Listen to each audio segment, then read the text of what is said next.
Le courage de la nuance, tel que l'exprime Jean Birnbaum dans son dernier ouvrage, est une proposition intellectuellement séduisante et précieuse dans de nombreuses situations, mais décorrélée de la partie critique du rôle de dirigeant, à savoir décider.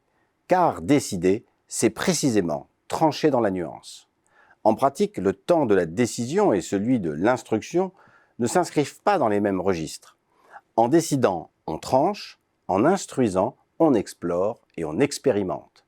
L'instruction est donc ce temps de travail qui précède la décision et qui a pour but d'éclairer celle-ci à partir d'une connaissance fine du problème auquel on est confronté. Faut-il rappeler qu'une telle connaissance n'a pas grand-chose à voir avec la quantité d'informations récoltées ou le prestige des sources invoquées.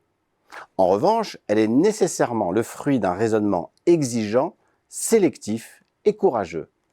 Exigeant au sens du plein usage de la raison, à travers notamment la pertinence des faits identifiés, la rigueur des sources sélectionnées, la justesse et l'analyse de la cohérence des arguments proposés. Sélectif car l'exhaustivité est généralement une vaine entreprise, typiquement chronophage et susceptible d'encourager la procrastination et même l'inaction.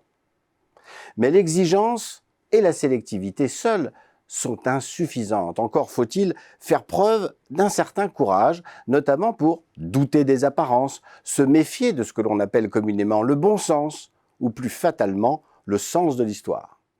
Dans les faits, un raisonnement courageux explore à charge et à décharge dans le but de révéler non pas la vérité absolue, qui doit s'imposer à tous, mais les différentes vérités existantes, y compris celles qui dérangent et qui se font concurrence autour des enjeux en présence.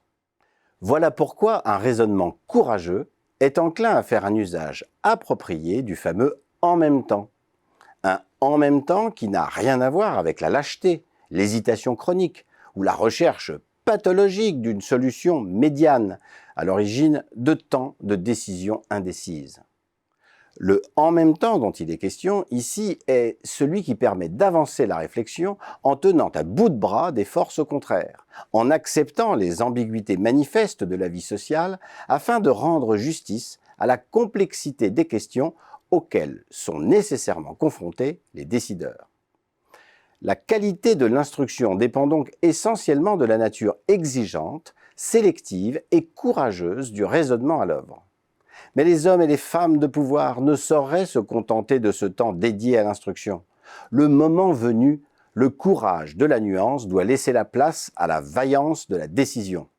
L'art de décider, ce n'est pas l'art d'avoir toujours raison au nom d'une vérité révélée, ni l'art de prendre des risques pour satisfaire son amour du risque, mais l'art d'instruire dans la nuance afin de trancher le plus finement possible dans le vif des circonstances.